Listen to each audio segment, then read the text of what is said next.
Mi nombre es Alfredo Hernández. Tengo 74 años y vivo en San Luis Potosí desde que nací.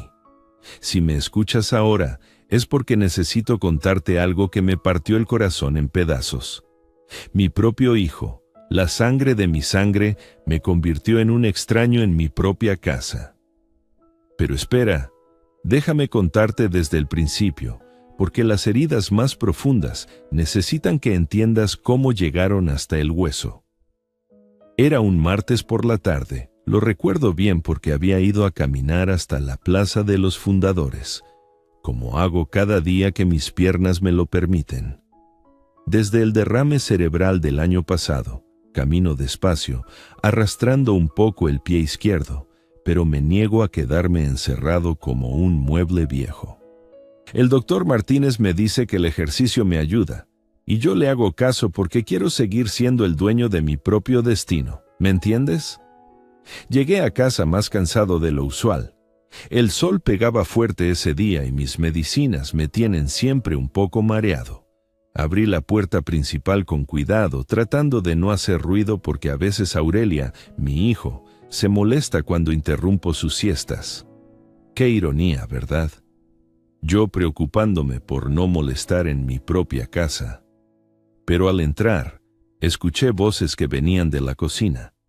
Era Aurelio hablando con su esposa Berta.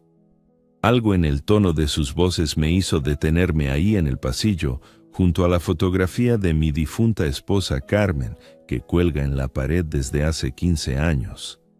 Si ella estuviera viva. Ay, si Carmen estuviera aquí, nada de esto habría pasado. Ya encontré la solución perfecta, decía Aurelio con esa voz que usa cuando está muy satisfecho consigo mismo. Hay una estudiante, se llama Paola. Viene de Guadalajara a estudiar en la universidad. Está dispuesta a pagar 5,000 pesos al mes por la habitación grande. Mi corazón comenzó a latir más rápido. La habitación grande.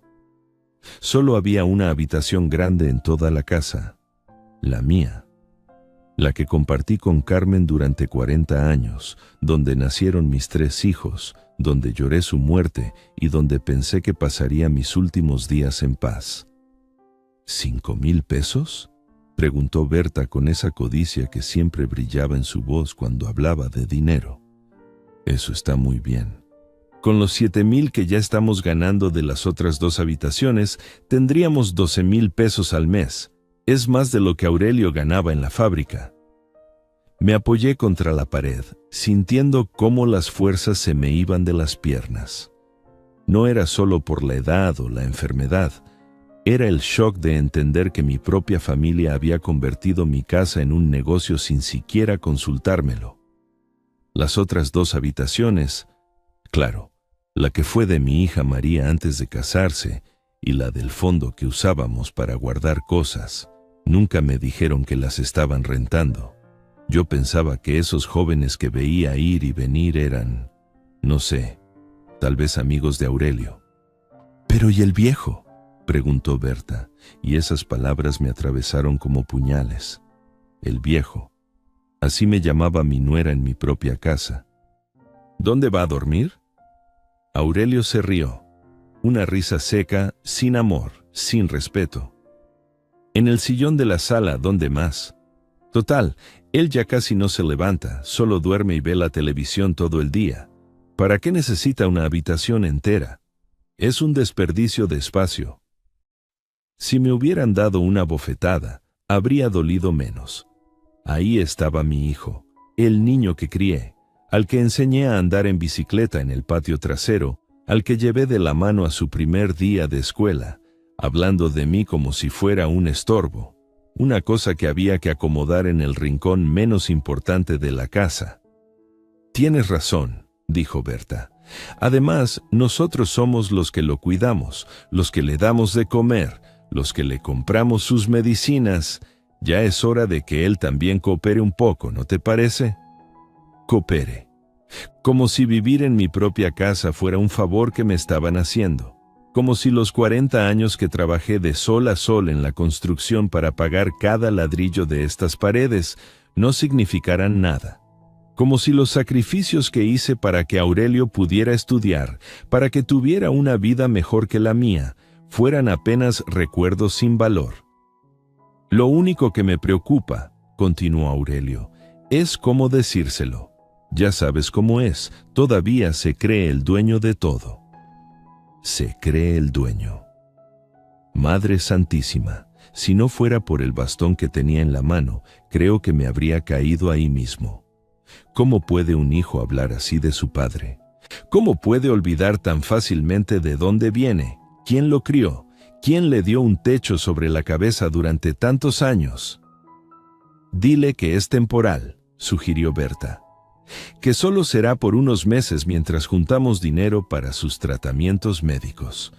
Ya sabes que siempre se siente culpable por los gastos que genera. Si se lo pones así, como que es por su propio bien, seguro acepta. Por mi propio bien.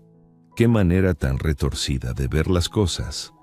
Ellos querían el dinero, pero me iban a convencer de que era por mi beneficio. Como si yo fuera un tonto, como si los años no me hubieran enseñado a reconocer la mentira cuando la escucho. Perfecto, dijo Aurelio.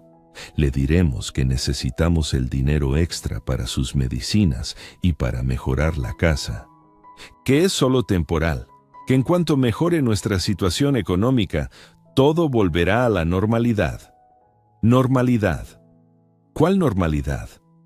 La de vivir como un huésped en mi propia casa, la de pedir permiso para usar mi propio baño, la de escuchar a desconocidos caminar sobre mi cabeza mientras trato de dormir en un sillón que no está hecho para el descanso nocturno de un hombre de mi edad.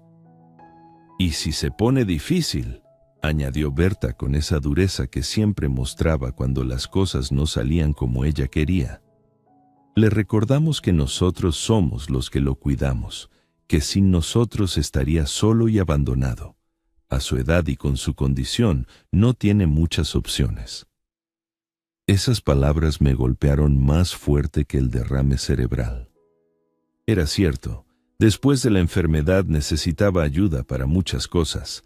Ya no podía cocinar como antes, a veces se me olvidaban las pastillas y subir escaleras me costaba trabajo, pero ¿eso me convertía en un prisionero de su falsa generosidad?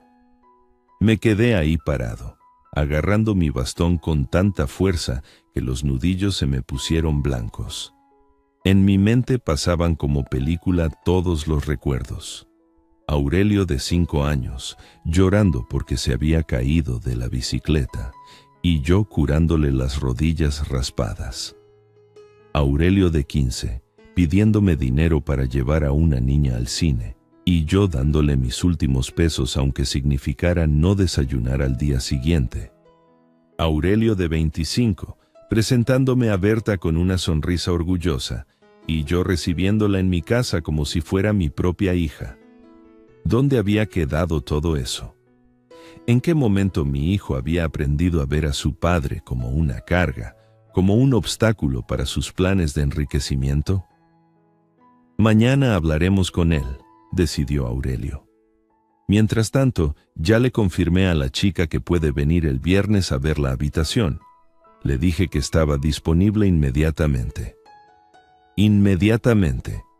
Como si yo ya estuviera fuera, como si mi opinión no importara, como si 40 años de trabajo y sacrificio no me dieran derecho ni siquiera a una consulta previa. Lentamente, tratando de no hacer ruido con el bastón sobre las baldosas, me dirigí hacia mi habitación. Nuestra habitación, mejor dicho, porque ahí todavía estaban las cosas de Carmen, su peinador con el espejo donde se arreglaba cada mañana, sus cremas que ya no olían a ella pero que yo no tenía corazón para tirar, la fotografía de nuestra boda donde ambos sonreímos con esa felicidad ingenua de quien cree que la vida siempre será justa. Me senté en la cama, esa cama donde habíamos dormido juntos durante décadas, donde ella me consoló cuando perdí el trabajo en los 80, donde yo la cuidé durante su última enfermedad. Ahora querían que una desconocida durmiera ahí, que pusiera sus cosas donde estaban los recuerdos más sagrados de mi vida. ¿Sabes qué es lo que más duele de todo esto? No es la ambición, no es la falta de respeto, no es ni siquiera la ingratitud.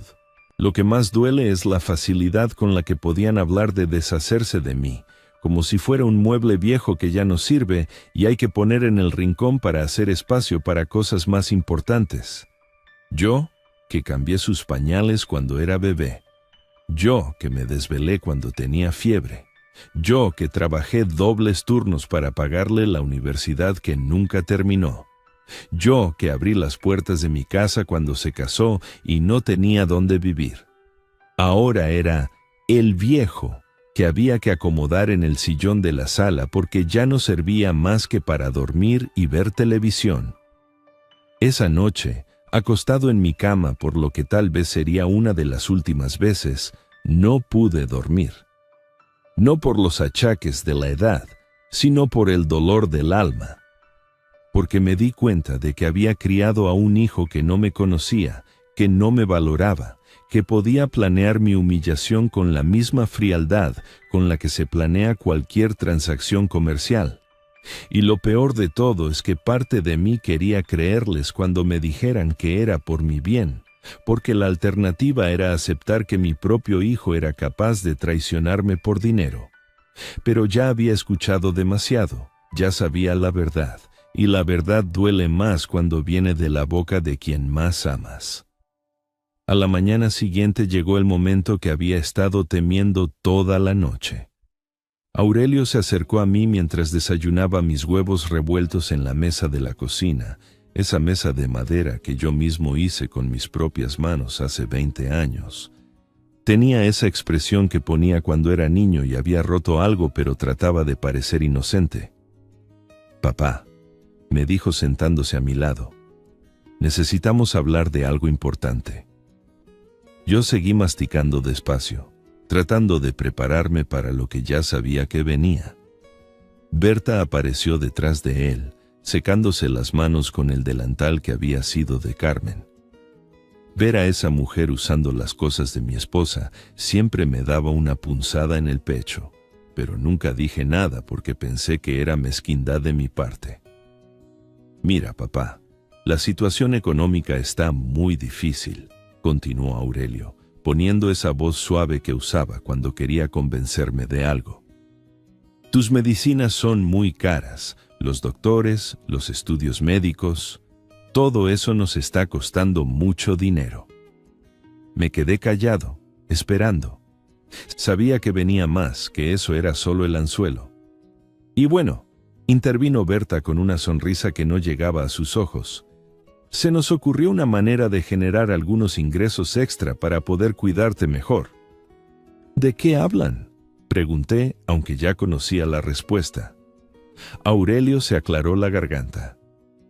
«Hay una estudiante que necesita una habitación, una muchacha muy decente, muy educada. Está dispuesta a pagar 5,000 pesos al mes por tu cuarto, papá». Ahí estaba, la puñalada envuelta en papel de regalo. «Es solo temporal», se apuró a añadir cuando vio mi expresión. «Solo hasta que mejore nuestra situación. Y no te preocupes, tú puedes usar perfectamente el sillón de la sala. Es cómodo, está cerca del baño y puedes ver la televisión todas las horas que quieras». «Mi habitación», dije lentamente. «La habitación donde dormí con Carmen durante 40 años». «Papá, entiende», insistió Aurelio. «Necesitamos ese dinero. Para ti, para tus tratamientos. ¿No quieres cooperar un poquito para tu propio bienestar?» Esas palabras me retorcieron el estómago. Cooperar para mi propio bienestar. Como si echarme de mi habitación fuera un acto de caridad hacia mí. Además, añadió Berta con esa dulzura falsa que usaba cuando quería manipular, «nosotros ya sacrificamos mucho por cuidarlo, don Alfredo. Aurelio dejó su trabajo para estar pendiente de usted. Yo cocino y limpio todos los días. Un poco de comprensión de su parte no estaría mal». Ahí estaba otra vez. La culpa. El recordatorio constante de que era una carga, un peso que ellos cargaban por bondad, como si los años que trabajé para mantenerlos no significaran nada, como si esta casa no fuera el resultado de mi sudor y mis sacrificios. Miré a mi hijo, buscando en sus ojos algo del niño que había sido, algún rastro del amor que pensé que me tenía. Pero solo vi impaciencia y la ansiedad de quien quiere cerrar un trato rápido. ¿Es solo temporal?, pregunté finalmente. Por supuesto, papá. 2 o 3 meses máximo, hasta que juntemos lo suficiente para estar más tranquilos económicamente. Mentira. Lo supe en ese momento, pero algo dentro de mí quería creerle. Tal vez era el cansancio de pelear, tal vez era la esperanza de que todavía quedara algo de humanidad en mi hijo. Está bien, murmuré, y las palabras me salieron como si estuviera escupiendo vidrio molido. La sonrisa que se extendió por los rostros de Aurelio y Berta me hizo sentir más solo que nunca. Era la sonrisa de quien acaba de engañar a un tonto y está orgulloso de su astucia. Gracias, papá. Sabía que entenderías, dijo Aurelio, dándome una palmada en el hombro que se sintió como una bofetada. Ese mismo viernes llegó Paola, una muchacha de unos 20 años, delgada, con el cabello largo y una sonrisa amable. Cuando la vi por primera vez, sentí una mezcla de compasión y amargura. Compasión porque parecía una buena chica que solo buscaba un lugar donde estudiar. Amargura porque ella iba a dormir en la cama donde había amado a mi esposa, donde habían nacido mis hijos, donde había llorado las pérdidas más importantes de mi vida. Don Alfredo me saludó con respeto cuando Aurelio nos presentó. Muchas gracias por permitirme quedarme en su casa. Le prometo que seré muy cuidadosa con todo. ¡Qué ironía! Ella me agradecía por permitirle usar mi propia habitación cuando yo era el que estaba siendo expulsado de ella. Es una estudiante de medicina, explicó Aurelio con orgullo, como si fuera su logro personal. Viene de Guadalajara, sus padres son doctores. Claro, una estudiante de medicina de familia adinerada, pagando 5,000 pesos por una habitación que valía mucho más. Pero eso no importaba. Lo que importaba era que mi hijo había encontrado la manera perfecta de humillarme, reemplazarme con alguien joven, educado y exitoso. Esa tarde, mientras Paola acomodaba sus cosas en mi habitación, yo empaqué mis pertenencias en 2 maletas viejas. Carmen siempre decía que uno no necesita mucho para ser feliz, pero ella nunca imaginó que yo tendría que reducir toda una vida a lo que cupiera en 2 maletas maltrechas. Los libros que leía por las noches, las fotografías de la familia, mi ropa, las pocas joyas que había heredado de mi padre. Todo tuvo que caber en un espacio diminuto, mientras una desconocida se apropiaba del lugar donde habían estado los recuerdos más importantes de mi existencia. ¿Necesita ayuda, don Alfredo?, me preguntó Paola desde la puerta, y en su voz había genuina preocupación. No, mija, gracias, le respondí, tratando de sonar normal. Solo acomodo algunas cosas. Ella se quedó ahí parada un momento, como si quisiera decir algo más, pero finalmente se fue a seguir arreglando su nueva habitación, mi antigua habitación, la habitación que ya no era mía. Esa primera noche en el sillón de la sala fue una de las más largas de mi vida. El mueble era cómodo para ver televisión, pero para dormir era una tortura.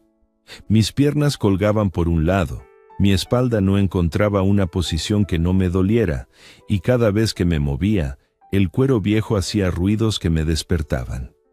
Pero lo peor no era la incomodidad física. Era escuchar los sonidos que venían de mi antigua habitación. Paola moviéndose, organizando sus cosas, hablando por teléfono con su familia. Era saber que una extraña estaba durmiendo donde había dormido Carmen, donde habíamos planeado el futuro de nuestros hijos, donde habíamos compartido los momentos más íntimos de nuestro matrimonio. A las 3 de la mañana me levanté para ir al baño. Mis piernas, entumecidas por la mala posición, apenas me sostenían. Caminé despacio por el pasillo, pasando frente a la puerta de mi antigua habitación, tratando de no hacer ruido para no despertar a Paola, pero no pude evitar detenerme frente a esa puerta. Del otro lado estaba mi vida anterior, la vida donde yo era el dueño de mi propio espacio, donde podía dormir en mi propia cama, donde no tenía que pedir permiso para existir. Los días siguientes fueron un desfile constante de estudiantes. Aurelio había convertido la casa en una especie de residencia universitaria, y cada habitación tenía su inquilino. En el cuarto de María estaba Roberto, un muchacho de ingeniería que tocaba guitarra hasta muy tarde. En el cuarto del fondo estaba Diego, estudiante de comunicación que hacía fiestas los fines de semana. Mi casa, que siempre había sido un refugio de paz y tranquilidad, se convirtió en un hervidero de ruido y actividad. Música a todas horas, voces que no conocía, olores extraños de comida que no reconocía. Era como vivir en un hotel donde yo era el único huésped que no había pagado por estar ahí. Las noches se volvieron imposibles. Roberto practicaba guitarra hasta las 2 de la mañana. Diego traía amigos que hablaban y reían hasta el amanecer, y Paola, aunque era la más considerada, tenía la costumbre de levantarse a las 5 de la mañana para estudiar. Y sus pasos en el piso de madera resonaban justo sobre mi cabeza mientras yo trataba de dormir en el sillón. «Papá, ¿no puedes pedirles que bajen un poco el volumen?», le pregunté una noche a Aurelio, después de 3 horas tratando inútilmente de conciliar el sueño. «Ay, papá, son jóvenes, déjalos vivir», me respondió sin siquiera levantar la vista del teléfono donde contaba el dinero que había recibido ese día. Además, ellos pagan renta. Tienen derecho a usar la casa como les parezca. Derecho a usar la casa. Mi casa. Como si yo fuera un intruso que debía estar agradecido por el privilegio de dormir en mi propio sillón. Las semanas pasaron y mi salud comenzó a deteriorarse visiblemente. La falta de sueño me tenía siempre cansado, irritable. Mis medicinas para la presión arterial dejaron de hacer efecto porque el estrés constante las neutralizaba. El doctor Martínez me preguntaba qué estaba pasando, por qué mis niveles estaban tan descontrolados. «¿Está durmiendo bien, don Alfredo?», me preguntó en una consulta. No supe qué responderle. ¿Cómo le explicas a tu médico que tu propio hijo te ha convertido en un indigente en tu propia casa? ¿Cómo le dices que has perdido tu dignidad por 5,000 pesos mensuales? Algunas preocupaciones, doctor. Fue todo lo que pude murmurar. Mientras tanto, Aurelio y Berta vivían como reyes con el dinero de las rentas. 12,000 pesos mensuales era más de lo que habían visto junto en mucho tiempo. Compraron una televisión nueva para su habitación, ropa nueva, zapatos caros. Berta se arreglaba las uñas cada semana y Aurelio había empezado a hablar de comprar un auto usado. ¿Y mis medicinas?, les pregunté un día cuando vi que Berta llegaba con bolsas de ropa nueva. «Ay, papá, ya compramos las de este mes», me respondió Aurelio con fastidio. «No gastes más de 2,500 pesos en medicinas, ¿verdad?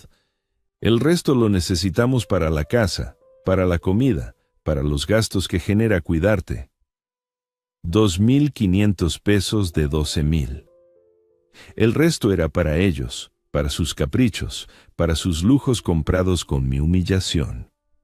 Una noche, mientras los estudiantes hacían otra de sus fiestas y yo trataba de dormir tapándome las orejas con las almohadas del sillón, me acordé de las palabras que mi padre me dijo antes de morir. «Hijo, la familia es lo más importante, pero cuidado con confundir el amor con la costumbre y la gratitud con la obligación». No entendí esas palabras cuando las dijo.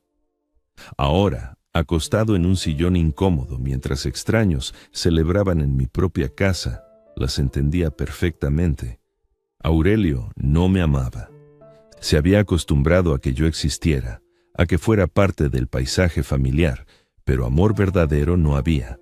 Y yo había confundido su presencia con gratitud, su cuidado básico con devoción filial. Al segundo mes de vivir en el sillón, mi cuerpo ya no podía más. Me despertaba con dolores terribles en la espalda, las piernas hinchadas por la mala circulación, los ojos rojos por la falta de sueño. Había perdido peso porque el estrés me quitaba el apetite, y mi presión arterial estaba tan descontrolada que el doctor amenazó con hospitalizarme.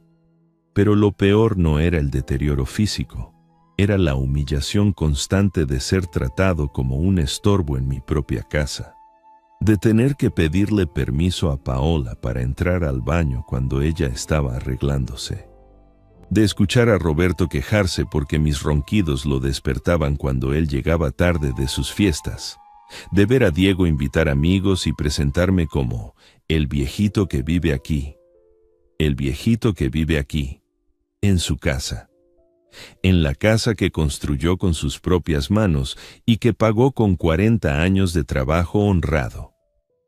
Una madrugada, después de una noche particularmente difícil donde la música no paró hasta las 4 de la mañana, me levanté al baño y me vi en el espejo.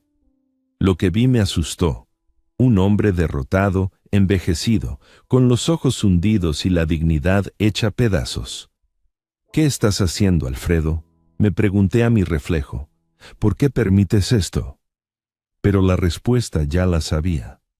La permitía porque había creído en las mentiras de mi hijo, porque había aceptado el papel de víctima agradecida, porque había olvidado que a veces el amor verdadero requiere defenderse de quienes dicen amarte pero te traicionan.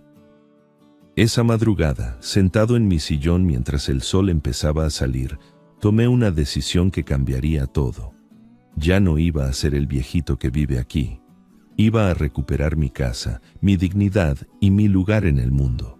Pero todavía no sabía cómo hacerlo. Solo sabía que tenía que hacerlo antes de que me convirtieran completamente en un fantasma en mi propia vida. Fue doña Esperanza quien me salvó de seguir hundiéndome en mi propia miseria. Mi vecina de toda la vida, esa mujer menuda pero fuerte como roble, que había sido amiga de Carmen desde que éramos jóvenes recién casados. Esperanza siempre venía los miércoles por la tarde a tomar café conmigo y a contarme los chismes del barrio, pero llevaba 3 semanas sin aparecer por culpa de una gripe que la tuvo postrada en cama. Era un miércoles por la tarde cuando finalmente se recuperó y decidió visitarme. Yo estaba echado en el sillón, tratando de descansar un poco entre el ruido de Roberto practicando guitarra y Diego hablando por teléfono a gritos con su novia. Mis piernas estaban hinchadas, la espalda me dolía como si me hubieran molido a palos y tenía esa expresión de derrota que se te pega cuando has perdido la esperanza. La puerta estaba abierta porque hacía calor y los estudiantes entraban y salían constantemente. Esperanza entró como siempre, sin tocar, gritando desde la entrada: «Alfredo, compadre, aquí vengo a molestar». Pero cuando llegó a la sala y me vio ahí acostado, rodeado de mochilas de estudiantes, libros tirados en el suelo, latas de cerveza vacías en la mesa de centro y ropa sucia colgada en las sillas, se quedó paralizada. «Madre Santísima», murmuró, llevándose una mano al pecho. «¿Qué es esto, Alfredo?». Me incorporé como pude, avergonzado de que me viera en esas condiciones. Esperanza había conocido mi casa cuando era un hogar de verdad, cuando Carmen la mantenía impecable y cada cosa tenía su lugar. Ahora parecía una cantina universitaria donde yo era el borracho que no había podido llegar a su casa. «Hola, Esperanza», le dije tratando de sonar normal. «¿Cómo estás? ¿Ya te sientes mejor de la gripe?». Pero ella no me contestó. Se quedó ahí parada, mirando alrededor con una expresión de horror creciente. Sus ojos se fijaron en la cama improvisada que había hecho en el sillón. Mis almohadas viejas, una manta raída, mis medicinas amontonadas en la mesita lateral junto a vasos sucios y platos a medio comer. «Alfredo Hernández», me dijo con esa voz que usaba cuando estaba realmente enojada. ¿Me vas a explicar qué chingados está pasando aquí? ¿Por qué estás durmiendo en la sala como si fueras un indigente? Traté de inventar alguna excusa, alguna mentira que sonara creíble, pero las palabras se me atoraron en la garganta. Había pasado tanto tiempo mintiéndome a mí mismo, que ya no tenía fuerzas para seguir con la farsa. Es temporal, murmuré finalmente, repitiendo las palabras que Aurelio me había hecho tragar. Solo hasta que mejore la situación económica. ¿Temporal qué?, explotó Esperanza. ¿Que te echen de tu propia habitación es temporal? ¿En tu propia casa? En ese momento apareció Diego desde la cocina, caminando sin camisa y con una toalla al hombro, como si fuera el dueño del lugar. Se dirigió hacia el baño sin siquiera saludarnos, pero Esperanza lo detuvo con una mirada que podría haber derretido acero. «Oiga, joven», le gritó, «¿usted quién es y qué hace paseándose así en casa de don Alfredo?» Diego la miró con esa arrogancia típica de los muchachos de ahora, como si ella fuera una vieja entrometida que no tenía derecho a preguntarle nada. «Vivo aquí», respondió con desprecio. «Pago renta, así que puedo andar como se me dé la gana». «¿Renta?» Esperanza se volvió hacia mí con los ojos muy abiertos. «Alfredo, este muchacho te paga renta». Antes de que pudiera responder, apareció Roberto con su guitarra al hombro y detrás de él Paola cargando libros de medicina. La casa se llenó de ruido y movimiento, como siempre pasaba en las tardes cuando todos regresaban de la universidad. «Buenas tardes, don Alfredo», me saludó Paola con esa educación que la distinguía de los otros dos. «¿Cómo se siente hoy?» Esperanza la observó con atención, notando cómo la muchacha hablaba con naturalidad, como si vivir en mi casa fuera lo más normal del mundo. «Disculpe, señorita», le dijo Esperanza con una cortesía fría. «¿Usted también paga renta aquí?» «Sí, señora», respondió Paola sin malicia. 5,000 pesos al mes por la habitación principal. Es un cuarto muy bonito, muy amplio. La habitación principal. Mi habitación. La que había compartido con Carmen durante 40 años. Esperanza me miró como si acabara de ver un fantasma, con una mezcla de incredulidad y horror que me partió el alma. «Muchachos», les dijo con una voz que no admitía discusión, «¿me pueden dar un momento a solas con don Alfredo? Es un asunto privado». Los 3 estudiantes se fueron a sus respectivos cuartos, pero pude sentir que Paola se quedó preocupada. Esa muchacha tenía buen corazón, aunque sin saberlo estaba participando en mi humillación. Esperanza esperó hasta que estuvimos solos. Luego se sentó en la única silla que no tenía ropa tirada encima y me miró fijamente. «A ver, Alfredo», me dijo con esa autoridad maternal que siempre había tenido. «Me vas a contar toda la verdad, sin mentiras, sin medias palabras. ¿Qué está pasando aquí?» Y entonces, como si hubiera estado esperando durante meses que alguien me hiciera esa pregunta, se me rompió el dique y todo salió. Las conversaciones que había escuchado entre Aurelio y Berta, la manera como me habían convencido de dejar mi habitación, los 12,000 pesos que cobraban mensualmente, los 2,500 que gastaban en mis medicinas, el dinero que se quedaban para sus caprichos. Le conté sobre las noches sin dormir, sobre el dolor de espalda, sobre la humillación de pedirle permiso a una estudiante para entrar a mi propio baño. Le hablé de cómo Roberto se quejaba de mis ronquidos, de cómo Diego me presentaba como el viejito que vive aquí, de cómo Berta me hacía sentir culpable por existir. Esperanza me escuchó en silencio, pero yo podía ver cómo la ira iba creciendo en sus ojos. Conocía esa expresión desde que éramos jóvenes. Era la misma cara que puso cuando el tendero don Ramón trató de estafarla con el peso de los frijoles, o cuando el maestro de sus hijos los castigó injustamente. «¿Me estás diciendo?», murmuró cuando terminé mi relato, Que tu hijo está ganando 12,000 pesos al mes con tu casa, gastando 2,500 en ti y quedándose con 9,500 para él y esa mujer. Pero ellos me cuidan, me apuré a decir, repitiendo las excusas que me había estado diciendo a mí mismo. Me dan de comer, me llevan al doctor.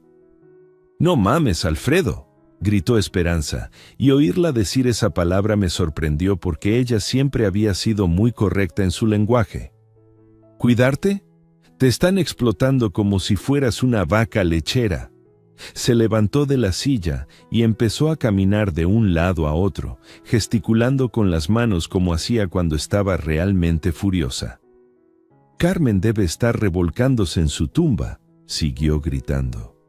Ver a su marido convertido en un indigente en su propia casa, mientras su hijo se enriquece con la herencia que ustedes construyeron con tanto sacrificio. No es herencia todavía, murmuré débilmente. Peor, exclamó. Al menos los muertos ya no pueden sufrir. Pero tú estás vivo, Alfredo. Estás vivo y permitiendo que te traten peor que a un perro callejero. Sus palabras me dolieron porque tenían razón.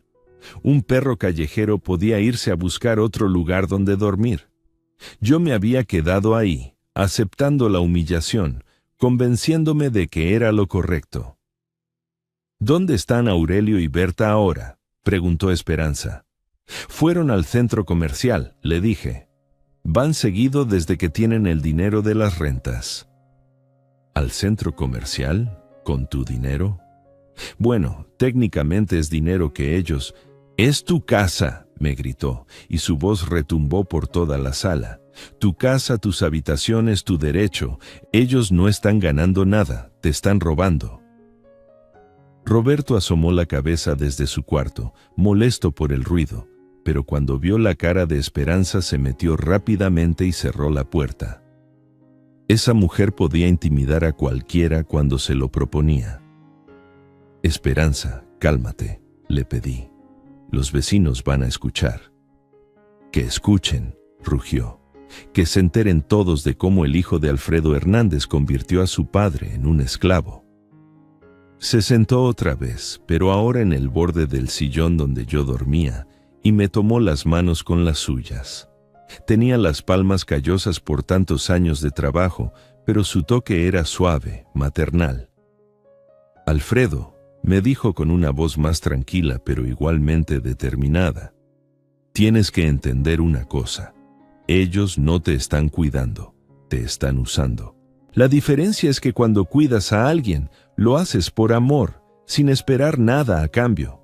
Cuando usas a alguien es porque sacas provecho de su debilidad». «Pero necesito ayuda», argumenté. «Después del derrame, no puedo hacer todo solo». «Claro que necesitas ayuda», admitió, «pero esa ayuda la puedes pagar tú mismo, con tu dinero, con la renta de tu casa. No necesitas que tu hijo sea tu intermediario para robar 9,500 pesos cada mes». Por primera vez en meses, sus palabras hicieron que algo se moviera dentro de mí. Una pequeña chispa de dignidad que había estado enterrada bajo capas de culpa y resignación. «¿Tú crees que puedo hacer algo?», le pregunté tímidamente. «Por supuesto que puedes», exclamó. «Eres el dueño de esta casa. Tienes todos los derechos del mundo. Pero soy viejo, estoy enfermo. ¿Y eso qué? Mi hermano Rodolfo tiene 82 años y todavía maneja su tienda. La edad no te quita derechos, Alfredo. Te los quitan solo si tú se los das a otros». Se levantó y empezó a inspeccionar la sala, recogiendo latas vacías y platos sucios que los estudiantes habían dejado tirados. «Mira nada más», murmuró mientras limpiaba. «Carmen mantenía esta casa como un palacio y ahora parece cantina de barrio bajo. ¿Esto es lo que quieres para los últimos años de tu vida?». No le respondí porque la respuesta era obvia. Nadie quiere vivir así, como un estorbo en su propio hogar. Además, continuó mientras seguía recogiendo basura, ¿has pensado qué va a pasar cuando ya no les sirvas? Cuando seas más carga que beneficio. ¿Crees que van a seguir cuidándote por amor? Esa pregunta me heló la sangre. No había pensado en eso. Había estado tan concentrado en sobrevivir día a día que no había considerado el futuro. Pero conocía a Aurelio, conocía su carácter. Cuando yo dejara de ser útil, cuando mantenerme costara más que lo que pudieran ganar conmigo, me botarían sin pensarlo 2 veces. ¿Sabes qué es lo que más me duele?, me dijo Esperanza mientras terminaba de limpiar la mesita. No es que tu hijo sea ambicioso. Todos necesitamos dinero. Lo que me duele es la facilidad con la que puede verte sufrir con tal de conseguirlo. Tenía razón. Aurelio me veía todas las noches tratando de acomodarme en el sillón, escuchaba mis quejidos cuando me levantaba con el cuerpo adolorido, sabía que mis medicinas no estaban funcionando bien por el estrés, pero nada de eso lo conmovía. Su única preocupación era que siguiera funcionando el negocio. Mi Carmen siempre decía, continuó Esperanza, que el amor de verdad se mide en los momentos difíciles. Cualquiera puede quererte cuando les das dinero o cuando no les causas problemas, pero el amor verdadero es el que te defiende cuando eres vulnerable, el que te protege cuando ya no puedes protegerte solo. Carmen también decía que la familia es sagrada, murmuré. Sí, pero ¿sabes qué más decía? Que la familia sagrada es la que te respeta, no la que te explota. La sangre no te da derecho a humillar, Alfredo, te da la obligación de honrar. En ese momento regresaron Aurelio y Berta, cargados de bolsas del centro comercial. Los escuché riéndose en la entrada, hablando de lo que habían comprado, completamente ajenos al drama que se estaba desarrollando en su ausencia. ¡Papá!, gritó Aurelio desde la puerta. ¿Tienes visitas? Esperanza se irguió como un soldado preparándose para la batalla. Sí, Aurelio, le gritó de vuelta. Tienes visitas y tienes mucho que explicar. Aurelio y Berta aparecieron en la sala, todavía sonrientes por sus compras, pero sus expresiones cambiaron cuando vieron la cara de Esperanza. Conocían esa mirada. Todo el barrio la conocía. Doña Esperanza, dijo Berta con una sonrisa falsa. Qué gusto verla. ¿Cómo está? Muy mal, Berta, respondió Esperanza sin devolver la sonrisa. Muy mal después de ver lo que le están haciendo a don Alfredo. ¿De qué habla?, preguntó Aurelio, pero yo podía ver el nerviosismo en sus ojos. Hablo de que convirtieron a tu padre en un indigente en su propia casa, dijo Esperanza sin rodeos. Hablo de que están robándose 9,500 pesos cada mes, mientras él duerme en un sillón como si fuera un borracho. El silencio que siguió fue tan tenso que se podría haber cortado con cuchillo. Aurelio y Berta se miraron entre ellos, tratando de decidir qué táctica usar. Doña Esperanza, empezó Aurelio con esa voz suave que usaba para manipular, usted no entiende la situación. Nosotros cuidamos a papá, lo alimentamos, le damos sus medicinas. Con su propio dinero, lo interrumpió Esperanza, con la renta de su casa. Pero nosotros trabajamos, argumentó Berta. Cuidar a un enfermo es trabajo de tiempo completo. ¿Trabajo?, se burló Esperanza. ¿Le llaman trabajo a robarle a un viejo? Porque eso es lo que están haciendo, robándole. Yo me quedé callado, viendo cómo Esperanza peleaba la batalla que yo no había tenido valor de pelear. Por primera vez en meses, alguien me defendía, alguien hablaba por mí con la autoridad moral que yo había perdido. Además, continuó Esperanza dirigiéndose a mí pero hablando lo suficientemente fuerte para que todos escucharan. Alfredo, ¿tú sabías que con 12,000 pesos puedes pagar una enfermera profesional que venga todos los días? ¿Sabías que puedes contratar una muchacha que te cocine y te limpie la casa por 4,000 pesos al mes? No lo sabía. Había estado tan concentrado en sentirme culpable por ser una carga que nunca investigué las alternativas. Es más, siguió implacable, con ese dinero puedes vivir como rey en tu propia casa, con tu propia habitación, con gente que te respete porque les pagas un salario justo, no porque les debes favores. Aurelio y Berta se veían cada vez más incómodos. Sus mentiras se desmoronaban frente a la lógica aplastante de Esperanza. «Papá», dijo Aurelio desesperadamente, «no le hagas caso. Ella no vive aquí, no sabe lo difícil que es cuidarte». «No», dije finalmente, y mi propia voz me sorprendió por lo firme que sonó. «Esperanza tiene razón, ustedes no me cuidan. Me explotan». Fue la primera vez en meses que me defendía, que hablaba con mi propia voz en lugar de repetir las mentiras que me habían hecho tragar. Y se sintió como despertar después de una pesadilla muy larga. «Alfredo», me dijo Esperanza tomándome del brazo, «mañana vienes conmigo a ver a mi compadre Ramiro, el que es abogado. Vamos a arreglar este desorden de una vez por todas». Y por primera vez en 3 meses sentí algo parecido a la esperanza. Al día siguiente, Esperanza llegó temprano a mi casa. Yo casi no había dormido, dando vueltas en el sillón, pensando en todo lo que había pasado la noche anterior.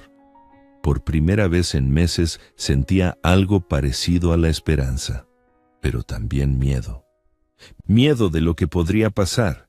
Miedo de enfrentar a mi propio hijo, miedo de descubrir verdades que tal vez prefería no conocer. «Vámonos, Alfredo», me dijo Esperanza con esa determinación que la caracterizaba. «Don Ramiro nos espera a las 10 de la mañana». Ramiro Mendoza había sido compañero de escuela de Esperanza y ahora tenía un bufete pequeño pero respetado en el centro de San Luis Potosí. Ella me había contado que era un hombre honrado, que no se aprovechaba de la gente necesitada como otros abogados que conocíamos. Aurelio y Berta todavía dormían. Se habían quedado despiertos hasta muy tarde, discutiendo en su habitación después de que Esperanza se fuera. Los escuché murmurar, pero no pude entender qué decían. Solo sabía que estaban preocupados y eso me daba una extraña satisfacción. Caminamos despacio hasta la oficina de don Ramiro. Mi bastón sonaba contra el pavimento como un metrónomo marcando el ritmo de mi nueva vida, la vida donde ya no iba a ser víctima de mi propia bondad. La oficina estaba en el segundo piso de un edificio antiguo, con escaleras empinadas que me costaron trabajo subir.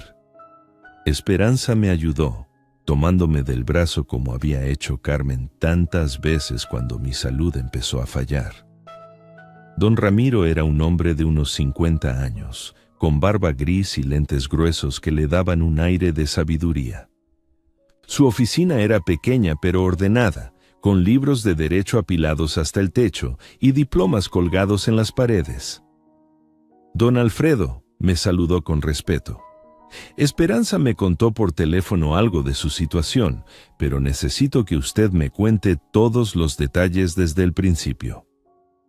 Me senté en una silla frente a su escritorio y por segunda vez en 24 horas conté toda mi historia. Pero esta vez fue diferente. Esta vez no era una confesión dolorosa a una amiga, sino un testimonio legal que podría cambiar mi vida. Le hablé de cómo Aurelio y Berta llegaron supuestamente para cuidarme después del derrame, de cómo gradualmente convirtieron mi casa en un negocio de rentas, de la conversación que escuché donde planeaban echarme de mi propia habitación. Don Ramiro tomaba notas en un cuaderno amarillo, haciendo preguntas específicas sobre fechas, cantidades de dinero, acuerdos verbales. Cada tanto se detenía para aclarar algún punto legal que yo no entendía bien. «¿Usted firmó algún documento dándole poder a su hijo para manejar la casa?», me preguntó. «No, nunca. Él simplemente empezó a traer estudiantes y yo no me opuse». «¿Tiene usted las escrituras de la propiedad?». «Sí, están en mi habitación. Bueno, en la que ahora ocupa la estudiante Paola». «¿Su hijo le da recibos del dinero que cobra por las rentas?». «No, nunca me ha dado nada por escrito». Don Ramiro levantó la vista de sus notas y me miró por encima de los lentes. «Don Alfredo», Me dijo con una seriedad que me hizo enderezarme en la silla. Lo que su hijo está haciendo es completamente ilegal. Esta es su casa. Usted es el único propietario legal y él no tiene derecho a cobrar ni un peso de renta sin su autorización escrita. Pero él dice que es para mis gastos médicos. Eso no importa, me interrumpió don Ramiro. Aunque fuera cierto, y por lo que me cuenta no lo es, él no tiene derecho legal a usar su propiedad para generar ingresos sin su consentimiento explícito. Esperanza, que había permanecido callada hasta ese momento, se inclinó hacia adelante. Dígale lo de los impuestos, compadre. Don Ramiro asintió gravemente. Ese es otro problema muy serio. Cuando alguien cobra rentas, está obligado a declarar esos ingresos ante Hacienda y pagar los impuestos correspondientes. Si su hijo está cobrando 12,000 pesos mensuales desde hace... ¿Cuántos meses dice que han sido? Hice cuentas mentalmente. 9 meses las 2 habitaciones pequeñas, 3 meses mi habitación. Esos son aproximadamente 100,000 pesos en total. Los impuestos y multas por no declarar esa cantidad pueden llegar fácilmente a 40 o 50,000 pesos. Se me secó la boca. No entendía bien de leyes, pero entendía de números, y esas cantidades eran enormes. ¿Qué significa eso?, pregunté. Significa que su hijo no solo le está robando a usted, sino también al gobierno mexicano. Y Hacienda no perdona, don Alfredo. Cuando se enteren de esto van a ir por él con todo. Don Ramiro se recostó en su silla y juntó las manos sobre el escritorio. Ahora, vamos a hablar de sus opciones. Usted puede hacer varias cosas, desde lo más suave hasta lo más drástico. Yo solo quiero recuperar mi habitación y que me respeten en mi propia casa, dije. Entiendo, pero el problema es que su hijo ya cruzó muchas líneas legales. No podemos solo arreglar una parte del problema y dejar el resto. Esperanza tomó mi mano. Explícale todas las opciones, Ramiro. Que Alfredo sepa exactamente dónde está parado. Primera opción, comenzó don Ramiro. Hablamos con su hijo, le explicamos la situación legal y tratamos de llegar a un acuerdo amistoso. Él le devuelve su habitación, le paga una compensación por el uso no autorizado de su propiedad y se regulariza ante Hacienda. ¿Y si no quiere?, preguntó Esperanza. Segunda opción, demandamos. Usted tiene derecho a desalojar a todos los inquilinos inmediatamente, porque los contratos que firmaron con su hijo son nulos. Él no tenía autoridad legal para rentarles. ¿Incluso a los estudiantes?, pregunté, pensando en Paola, que me caía bien a pesar de todo. Incluso a ellos. Legalmente ellos están viviendo en su casa sin su autorización directa. Usted puede exigir que se vayan inmediatamente. ¿Y mi hijo? Don Ramiro me miró con una expresión grave. Su hijo también. Él está viviendo en su casa, pero ahora sabemos que lo hace mientras comete un delito. Usted puede echarlo también. La idea de echar a Aurelio de la casa me retorció el estómago. Era mi hijo, la sangre de mi sangre. Pero también era el hombre que me había humillado durante meses, que me había robado mi dignidad y mis derechos. Además, continuó don Ramiro, usted tiene derecho a una compensación económica. Si él cobró 100,000 pesos usando su propiedad sin autorización, usted puede demandar que le pague un porcentaje de eso. Yo diría que 75% sería razonable, considerando que usted es el propietario y él solo fue el intermediario no autorizado. ¿75,000 pesos? Murmuré asombrado. Aproximadamente, y eso sin contar los impuestos que él va a tener que pagar. Esa es su responsabilidad personal. Esperanza apretó mi mano. ¿Cuánto tiempo tomaría todo esto?, preguntó. Si vamos por la vía legal completa, podríamos tener una resolución en 2 o 3 meses. Los casos de uso no autorizado de propiedad son bastante claros cuando hay evidencia, y aquí la evidencia es obvia. Él está cobrando rentas en una casa que no es suya. Me quedé callado un momento, procesando toda esa información. Era mucho más de lo que había esperado. Yo solo quería recuperar mi habitación, pero aparentemente el problema era mucho más grande. Don Ramiro, le dije finalmente, ¿usted qué me aconseja? Honestamente, don Alfredo, creo que debe ir por todo. Su hijo no solo le faltó al respeto, sino que cometió varios delitos. Si usted no pone límites claros ahora, esto va a seguir empeorando. Además, añadió Esperanza, piense en esto. Con 75,000 pesos, usted puede vivir cómodamente varios años. Puede pagar ayuda profesional, arreglar su casa, comprar sus medicinas sin depender de nadie. Tenía razón. Ese dinero representaba independencia, dignidad, la posibilidad de vivir mis últimos años como quería vivirlos, no como otros decidieran que debía vivirlos. ¿Qué necesita de mí para empezar?, pregunté. Don Ramiro sonrió por primera vez desde que llegamos. Necesito que me autorice a actuar como su abogado y necesito una copia de las escrituras de su casa. Con eso puedo empezar los procedimientos hoy mismo. Las escrituras están en mi habitación, dije con amargura, la que ahora ocupa Paola. No se preocupe, iremos juntos a buscarlas. Es su casa. Usted tiene derecho a entrar a cualquier habitación cuando guste. Esa tarde regresamos a mi casa acompañados de don Ramiro. Aurelio estaba en la sala viendo televisión, muy relajado, como si la conversación de la noche anterior no hubiera pasado. «Papá», me dijo al vernos entrar, «¿dónde andabas? Ya me estaba preocupando». Mentira. Se estaba preocupando por su negocio, no por mí. «Aurelio», le dije con una voz más firme de la que había usado en meses, «te presento al licenciado Ramiro Mendoza, es mi abogado». La expresión de Aurelio cambió completamente, de relajada a alarmada en menos de un segundo. «¿Tu abogado? ¿Para qué necesitas un abogado?» «Para recuperar mis derechos en mi propia casa», le respondí. Don Ramiro se presentó con Aurelio con cortesía profesional, pero yo podía sentir la tensión en el aire. «Señor Aurelio, necesitamos hablar sobre la situación legal de esta propiedad y las actividades comerciales que usted ha estado desarrollando aquí». «¿Actividades comerciales?», preguntó Aurelio tratando de sonar inocente, pero su voz temblaba ligeramente. «Las rentas que usted ha estado cobrando sin autorización del propietario legal, que es su padre». En ese momento apareció Berta desde la cocina, secándose las manos con un trapo.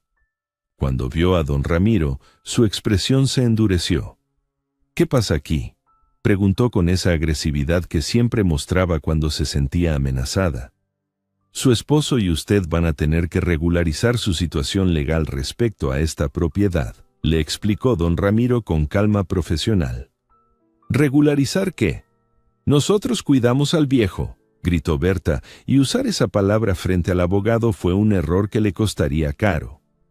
«Señora», le dijo don Ramiro con una frialdad que me dio escalofríos, «le recomiendo que modere su lenguaje. Todo lo que digan puede ser usado en los procedimientos legales que vamos a iniciar». Aurelio se puso pálido. «¿Procedimientos legales? Papá, ¿qué está pasando?» «Lo que está pasando», le dijo Esperanza, que había permanecido callada hasta ese momento, «es que tu padre se cansó de que lo traten como esclavo en su propia casa. Necesito acceso a la habitación principal para buscar las escrituras de la propiedad», anunció don Ramiro. «Esa habitación está ocupada», dijo Berta, «por una persona que no tiene contrato legal válido con el propietario», replicó don Ramiro. «Don Alfredo tiene derecho a entrar a cualquier parte de su casa cuando guste». Fuimos hacia mi antigua habitación, donde Paola estudiaba en el escritorio que había sido de Carmen.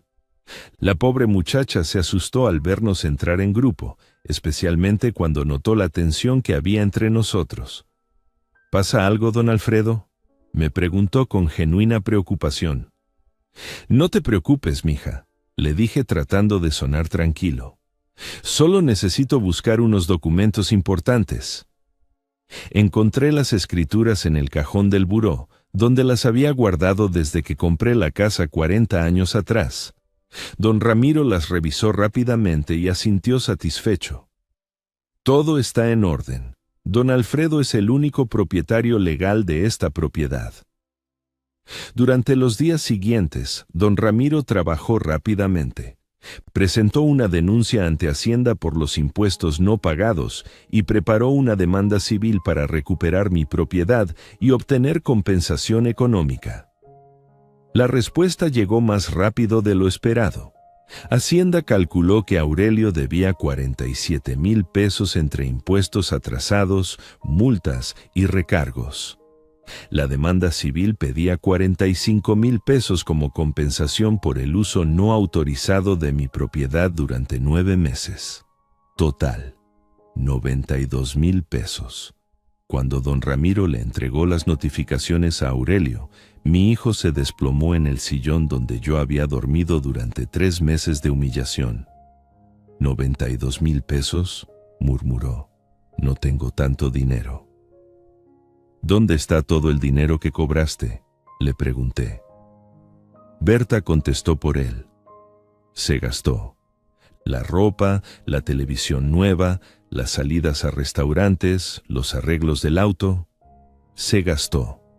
100,000 pesos de robo se gastaron en caprichos mientras yo dormía en un sillón con dolores de espalda. Tienen 30 días para pagar y desocupar la propiedad, les informó don Ramiro, o el juicio sigue adelante. Esa noche, después de que don Ramiro se fuera, Aurelio vino a hablar conmigo. Ya no era el hijo arrogante que planeaba mi humillación. Era un hombre desesperado que finalmente entendía las consecuencias de sus actos. «Papá», me dijo con una voz que no había escuchado desde que era niño, «¿no podemos arreglar esto en familia?». «La familia se arregla con respeto», le respondí, «no con robos». «Pero son 92,000 pesos, no tengo cómo pagarlos». «Deberías haber pensado en eso antes de convertir mi casa en tu negocio personal». Se quedó callado un momento, mirando el sillón donde había dormido durante meses. «¿De verdad vas a echarme de la casa?». «Tú ya me echaste de mi propia habitación», le respondí. «Ahora es mi turno de tomar decisiones». El juicio fue rápido y contundente. Don Ramiro presentó las evidencias. Los estudiantes confirmaron que pagaban renta a Aurelio. Los vecinos testificaron sobre el movimiento constante de inquilinos y Hacienda confirmó que nunca se declararon esos ingresos. El juez dictaminó que Aurelio había usado ilegalmente mi propiedad para generar ingresos sin autorización y que debía compensarme inmediatamente. Además, confirmó la deuda fiscal de 47,000 pesos. Aurelio y Berta tenían un mes para pagar y abandonar mi casa. Cuando salimos del juzgado, don Ramiro me felicitó. «Don Alfredo, recuperó no solo su casa, sino su dignidad». Esperanza, que había estado conmigo en cada audiencia, me abrazó. «Carmen estaría orgullosa de ti», me susurró al oído. Por primera vez en meses, me sentí como el dueño de mi propio destino. Los siguientes días fueron como ver caer un castillo de naipes que había estado sosteniéndose con mentiras y abuso. Aurelio y Berta corrían de un lado a otro, tratando de conseguir el dinero que necesitaban para pagarme y para saldar su deuda con Hacienda. 92,000 pesos era una cantidad que jamás habían visto junta en su vida y ahora la necesitaban en menos de 30 días. «Vamos a tener que vender el carro», escuché que Berta le decía a Aurelio una mañana, mientras yo desayunaba tranquilamente en mi mesa de la cocina. Ya no había ruido de estudiantes, ya no había música hasta altas horas, ya no había extraños usando mi baño. Don Ramiro había notificado a los 3 inquilinos que sus contratos eran nulos y tenían que desocupar inmediatamente. Paola fue la primera en irse. Se acercó a despedirse de mí con lágrimas en los ojos, disculpándose por haber ocupado mi habitación sin saber la situación real. Don Alfredo, yo nunca supe que lo estaban tratando así. Si hubiera sabido, jamás habría aceptado quedarme en su cuarto. Le dije que no tenía nada de qué disculparse, que ella había sido siempre respetuosa conmigo. Era una buena muchacha atrapada en las mentiras de mi hijo. Roberto y Diego se fueron sin despedirse, molestos por tener que buscar otro lugar donde vivir en medio del semestre. Los escuché quejarse mientras empacaban sus cosas. El viejo nos jodió a todos. ¿Ahora dónde vamos a encontrar cuartos tan baratos? Pero ya sus opiniones no me importaban. Mi casa volvía a ser mía. Aurelio puso el auto en venta esa misma semana. Era un Tsuru del 2015 que había comprado usado 2 años atrás, su orgullo y alegría. Lo había cuidado como si fuera un hijo, lavándolo cada domingo, presumiéndolo con los vecinos. Ahora tenía que deshacerse de él para pagar las consecuencias de su traición. ¿Cuánto te dieron por el carro?, le pregunté una tarde, no porque me importara ayudarlo, sino porque tenía curiosidad de ver cómo se desmoronaba todo su mundo construido sobre mi humillación. 85,000, murmuró sin mirarme a los ojos. Pero necesitamos 92. ¿Y los otros 7,000?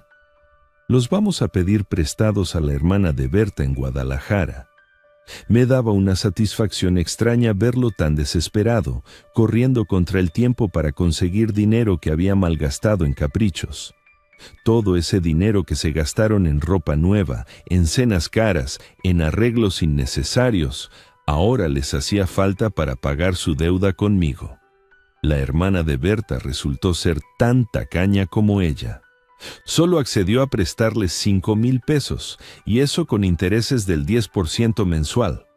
Los otros 2,000 tuvieron que conseguirlos vendiendo la televisión nueva que habían comprado con mi dinero, algunos muebles que habían adquirido para su recámara, y hasta las joyas baratas que Berta se había estado comprando cada mes.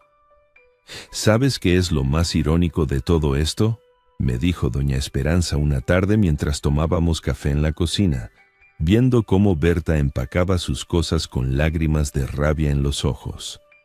Van a terminar pagando renta más cara de la que cobraban aquí. Tenía razón. Esperanza había estado investigando por el barrio, preguntando precios de cuartos en renta. Los más baratos que encontraron Aurelio y Berta costaban 4,500 pesos al mes, y eso por un cuarto pequeño en una vecindad lejos del centro, sin los lujos de mi casa de 3 recámaras con patio amplio y jardín. Van a pagar más por vivir peor, continuó Esperanza con esa justicia poética que a veces tiene la vida, y sin tener a quien explotar para subsidiar sus gastos. El día que me entregaron el dinero fue uno de los más extraños de mi vida. 92,000 pesos en efectivo, apilados en billetes sobre la mesa de la cocina, donde habíamos desayunado juntos durante años cuando todavía éramos una familia de verdad. Aquí está todo, dijo Aurelio con una voz seca, sin emoción. Los 92,000 pesos. Don Ramiro contó el dinero cuidadosamente, separando lo que correspondía a mi compensación y lo que era para Hacienda.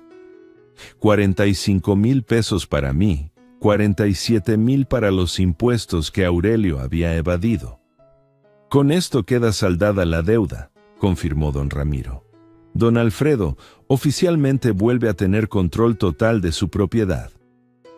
Aurelio y Berta terminaron de empacar esa misma tarde. No tenían mucho que llevarse, porque la mayoría de las cosas que habían comprado con mi dinero tuvieron que venderlas para pagarme. Sus maletas se veían igual de pobres que las mías cuando me echaron de mi propia habitación. El momento más duro llegó cuando Aurelio se paró frente a mí para despedirse. Ya no era el hombre arrogante que había planeado mi humillación meses atrás. Era alguien derrotado, que finalmente entendía que las acciones tienen consecuencias. Papá, Me dijo con una voz que trataba de sonar digna, pero se quebraba por la desesperación. Espero que algún día puedas perdonarme. Lo miré a los ojos por un momento largo, recordando al niño que había sido, al joven que había criado con tanto amor y sacrificio. Pero también recordé las noches que pasé despierto en el sillón, el dolor en mi espalda, la humillación de ser tratado como un estorbo en mi propia casa. Aurelio, le dije finalmente, tú quisiste convertir mi casa en hotel y a mí en un indigente. Me hiciste dormir en la sala mientras una extraña ocupaba la cama donde dormí con tu madre durante 40 años. Ahora vas a saber lo que se siente pagar renta en casa ajena, vivir según las reglas de otros, depender de la bondad de caseros que pueden echarte cuando se les ocurra. Berta, que estaba cargando la última maleta, se detuvo para escuchar mis palabras. Vas a pagar 4,500 pesos al mes por un cuarto que no vale ni la mitad de lo que tú cobrabas por mi habitación. Vas a tener que pedir permiso para usar la cocina, para traer visitas, para hacer ruido después de cierta hora.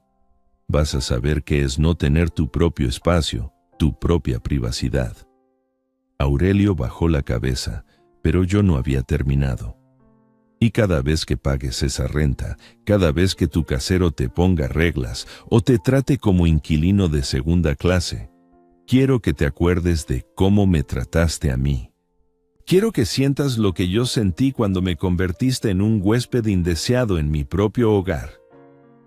Papá, no, lo interrumpí. Ya no hay nada que explicar. Tú elegiste el dinero sobre el respeto, el negocio sobre la familia. Ahora vive con las consecuencias de esas decisiones. Berta se acercó a su esposo tomándolo del brazo. Vámonos ya, le dijo con esa amargura que siempre había tenido pero que ahora se había multiplicado por la derrota. Aquí ya no tenemos nada que hacer. Los vi salir por la puerta principal, cargando sus maletas hacia un taxi que los esperaba en la esquina. Iban a vivir en una sola habitación, sin cocina propia, sin sala donde descansar, sin el jardín que Carmen había cuidado durante décadas. Cuando el taxi desapareció por la calle, cerré la puerta y me recosté contra ella. Por primera vez en meses, el silencio de mi casa era paz, no soledad. Esa misma noche regresé a mi habitación, a mi cama, al lugar que había sido mío durante tantos años. Las sábanas olían diferente, a juventud y perfume barato de Paola, pero eso se arreglaría con tiempo y lavadas. Lo importante era estar de vuelta donde pertenecía. Con los 45,000 pesos que recuperé, pude planear una vida nueva y digna. Esperanza aceptó mi oferta de trabajar como mi asistente y cuidadora por 4,000 pesos al mes. Era un salario justo para alguien que realmente me respetaba y se preocupaba por mi bienestar. Con este dinero puedes vivir tranquilo varios años, me dijo Esperanza mientras organizábamos las finanzas en la mesa de la cocina. Y si quieres, puedes rentar una de las habitaciones de verdad, con contrato legal, pagando impuestos y generar un ingreso honesto. Tenía razón. Podía rentar el cuarto que había sido de María por 3,000 pesos mensuales a alguna familia decente, declarar esos ingresos como correspondía y tener un ingreso extra para mis gastos médicos y personales. Pero esta vez, le dije señalando hacia mi recámara, mi habitación es sagrada. Nadie más va a dormir en la cama donde dormí con Carmen. Como debe ser, asintió Esperanza. Esta es tu casa, tus reglas. Los primeros días de mi nueva vida fueron extraños pero reconfortantes.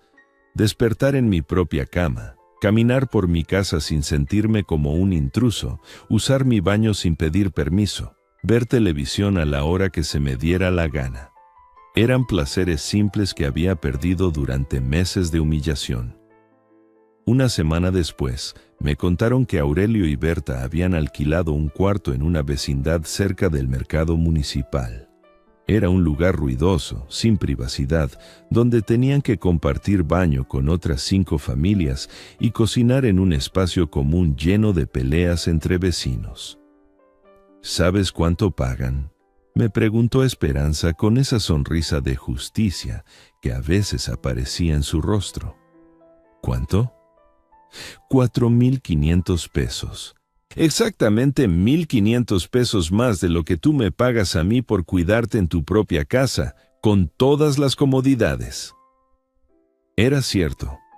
Aurelio estaba pagando más por vivir mal de lo que a mí me costaba vivir bien en mi propio hogar. La justicia a veces tiene esas ironías perfectas que parecen diseñadas por una mano divina.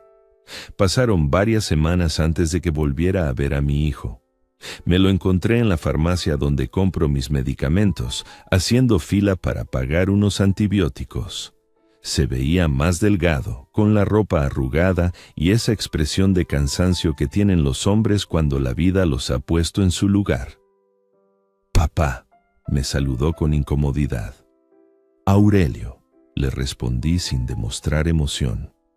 Nos quedamos parados ahí un momento sin saber qué decirnos. Finalmente, él rompió el silencio. «¿Cómo estás?» «Bien, durmiendo en mi propia cama, comiendo en mi propia cocina, viviendo según mis propias reglas». Se quedó callado, entendiendo el mensaje implícito. «¿Y tú?», le pregunté, no por compasión, sino por curiosidad. «Ahí vamos», murmuró. «El cuarto es pequeño, pero nos las arreglamos». «¿Te gusta pagar renta?», le pregunté con una ironía que no pude ocultar. «Papá». Es una pregunta simple, Aurelio. ¿Te gusta tener que pagarle a otra persona por el derecho a tener un techo sobre tu cabeza? No, admitió finalmente. Ahora ya sabes cómo me sentí cuando me convertiste en un arrimado en mi propia casa. La diferencia es que tú elegiste esta situación. Yo nunca elegí la humillación que me hiciste vivir. Pagué mis medicamentos y salí de la farmacia sin despedirme. En el camino a casa pensé en Carmen y en lo que ella habría opinado de todo esto. Creo que habría estado orgullosa de ver a su esposo recuperar su dignidad, aunque le hubiera dolido ver a nuestro hijo pagando las consecuencias de su traición.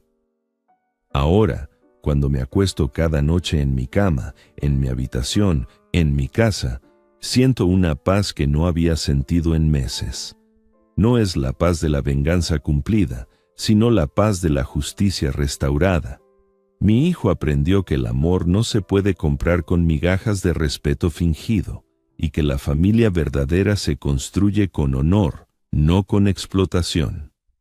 A veces, las lecciones más duras son las que más necesitamos aprender. Vamos una vez más por acá, huevón.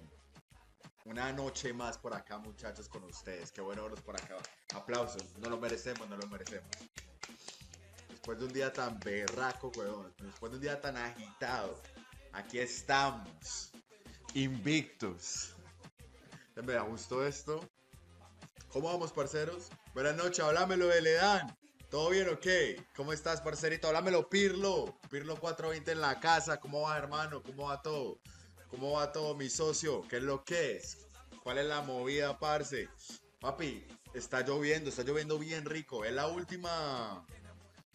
Yo creo que es la última lluvia de primavera, weón. No, bueno, lluvia de primavera. De hecho, principios de lluvia de primavera.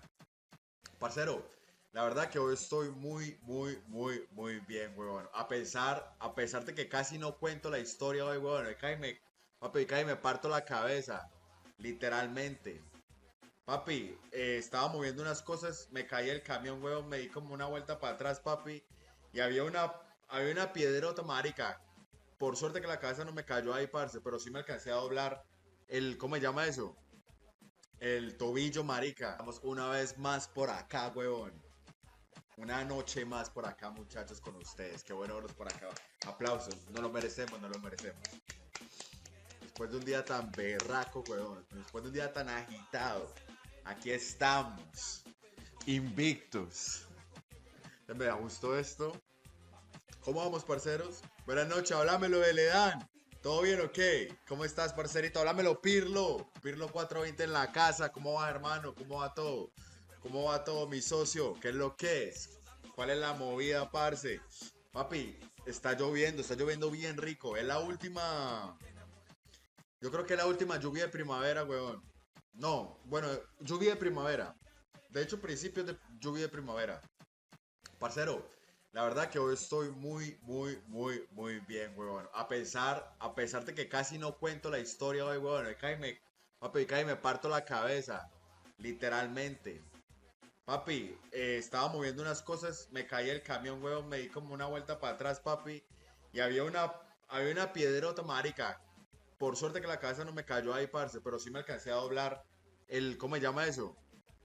El tobillo, marica. Vamos una vez más por acá, huevón. Una noche más por acá, muchachos, con ustedes. Qué bueno verlos por acá. Aplausos. No lo merecemos, no lo merecemos. Después de un día tan berraco, huevón. Después de un día tan agitado. Aquí estamos. Invictos. Me da gusto esto. ¿Cómo vamos, parceros? Buenas noches, háblamelo de Ledán. ¿Todo bien o qué? ¿Cómo estás, parcerito? Háblamelo, Pirlo. Pirlo 420 en la casa. ¿Cómo va, hermano? ¿Cómo va todo? ¿Cómo va todo, mi socio? ¿Qué es lo que es? ¿Cuál es la movida, parce? Papi, está lloviendo bien rico. Es la última. Yo creo que es la última lluvia de primavera, weón. No, bueno, lluvia de primavera. De hecho, principios de lluvia de primavera. Parcero, la verdad que hoy estoy muy bien, weón. A pesar de que casi no cuento la historia hoy, weón. Papi, cae me parto la cabeza. Literalmente. Papi, estaba moviendo unas cosas, me caí el camión, weón, me di como una vuelta para atrás, papi. Y había una piedrota, marica. Por suerte que la cabeza no me cayó ahí, parce, pero sí me alcancé a doblar ¿cómo se llama eso? El tobillo, marica. Vamos una vez más por acá, weón. Una noche más por acá, muchachos, con ustedes. Qué bueno verlos por acá. Aplausos. No lo merecemos, no lo merecemos. Después de un día tan berraco, weón. Después de un día tan agitado. Aquí estamos. Invictos. Me da gusto esto. ¿Cómo vamos, parceros? Buenas noches, háblamelo de Ledán. ¿Todo bien o qué? ¿Cómo estás, parcerito? Háblamelo, Pirlo. Pirlo 420 en la casa. ¿Cómo va, hermano? ¿Cómo va todo? ¿Cómo va todo, mi socio? ¿Qué es lo que es? ¿Cuál es la movida, parce? Papi, está lloviendo bien rico. Es la última. Yo creo que es la última lluvia de primavera, weón. No, bueno, lluvia de primavera. De hecho, principios de lluvia de primavera. Parcero, la verdad que hoy estoy muy bien, weón. A pesar de que casi no cuento la historia hoy, weón. Papi, cae me parto la cabeza. Literalmente. Papi, estaba moviendo unas cosas, me caí el camión, weón, me di como una vuelta para atrás, papi. Y había una piedrota, marica. Por suerte que la cabeza no me cayó ahí, parce, pero sí me alcancé a doblar ¿cómo se llama eso? El tobillo, marica. Vamos una vez más por acá, huevón.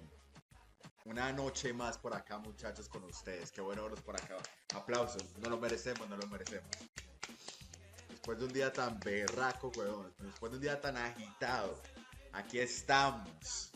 Invictos. Me da gusto esto. ¿Cómo vamos, parceros? Buenas noches, háblamelo de Ledán. ¿Todo bien o qué? ¿Cómo estás, parcerito? Háblamelo, Pirlo. Pirlo 420 en la casa. ¿Cómo va, hermano? ¿Cómo va todo? ¿Cómo va todo, mi socio? ¿Qué es lo que es? ¿Cuál es la movida, parce? Papi, está lloviendo bien rico. Es la última. Yo creo que es la última lluvia de primavera, weón. No, bueno, lluvia de primavera. De hecho, principios de lluvia de primavera. Parcero, la verdad que hoy estoy muy bien, weón. A pesar de que casi no cuento la historia hoy, weón. Papi, cae me parto la cabeza. Literalmente. Papi, estaba moviendo unas cosas, me caí el camión, weón, me di como una vuelta para atrás, papi. Y había una piedrota, marica. Por suerte que la cabeza no me cayó ahí, parce, pero sí me alcancé a doblar ¿cómo se llama eso? El tobillo, marica. Vamos una vez más por acá, huevón. Una noche más por acá, muchachos, con ustedes. Qué bueno verlos por acá. Aplausos. No lo merecemos, no lo merecemos. Después de un día tan berraco, huevón. Después de un día tan agitado. Aquí estamos. Invictus. Me gustó esto. ¿Cómo vamos, parceros? Buenas noches, háblamelo de Ledan. ¿Todo bien o qué? ¿Cómo estás, parcerito? Háblamelo, Pirlo. Pirlo 420 en la casa. ¿Cómo va, hermano? ¿Cómo va todo? ¿Cómo va todo, mi socio? ¿Qué es lo que es? ¿Cuál es la movida, parce? Papi, está lloviendo bien rico. Es la última... Yo creo que es la última lluvia de primavera, weón. No, bueno, lluvia de primavera. De hecho, principios de lluvia de primavera. Parcero, la verdad que hoy estoy muy bien, weón. A pesar de que casi no cuento la historia hoy, weón. Papi, cae me parto la cabeza. Literalmente. Papi, estaba moviendo unas cosas, me caí el camión, weón, me di como una vuelta para atrás, papi. Y había una piedrota, marica. Por suerte que la cabeza no me cayó ahí, parce, pero sí me alcancé a doblar ¿cómo se llama eso? El tobillo, marica. Vamos una vez más por acá, huevón. Una noche más por acá, muchachos, con ustedes. Qué bueno verlos por acá. Aplausos. No lo merecemos, no lo merecemos. Después de un día tan berraco, huevón. Después de un día tan agitado. Aquí estamos. Invictus. Me gustó esto. ¿Cómo vamos, parceros? Buenas noches, háblamelo de Ledan. ¿Todo bien o qué? ¿Cómo estás, parcerito? Háblamelo, Pirlo. Pirlo 420 en la casa. ¿Cómo va, hermano? ¿Cómo va todo? ¿Cómo va todo, mi socio? ¿Qué es lo que es? ¿Cuál es la movida, parce? Papi, está lloviendo bien rico. Es la última... Yo creo que es la última lluvia de primavera, weón. No, bueno, lluvia de primavera. De hecho, principios de lluvia de primavera. Parcero, la verdad que hoy estoy muy bien, weón. A pesar de que casi no cuento la historia hoy, weón. Papi, me parto la cabeza. Literalmente. Papi, estaba moviendo unas cosas, me caí el camión, weón, me di como una vuelta para atrás, papi. Y había una piedrota, marica. Por suerte que la cabeza no me cayó ahí, parce, pero sí me alcancé a doblar ¿cómo se llama eso? El tobillo, marica. Vamos una vez más por acá, huevón. Una noche más por acá, muchachos, con ustedes. Qué bueno verlos por acá. Aplausos. No lo merecemos, no lo merecemos. Después de un día tan berraco, huevón. Después de un día tan agitado. Aquí estamos. Invictus. Me gustó esto. ¿Cómo vamos, parceros? Buenas noches, háblamelo de Ledan. ¿Todo bien o qué? ¿Cómo estás, parcerito? Háblamelo, Pirlo. Pirlo 420 en la casa. ¿Cómo va, hermano? ¿Cómo va todo? ¿Cómo va todo, mi socio? ¿Qué es lo que es? ¿Cuál es la movida, parce? Papi, está lloviendo bien rico. Es la última... Yo creo que es la última lluvia de primavera, weón.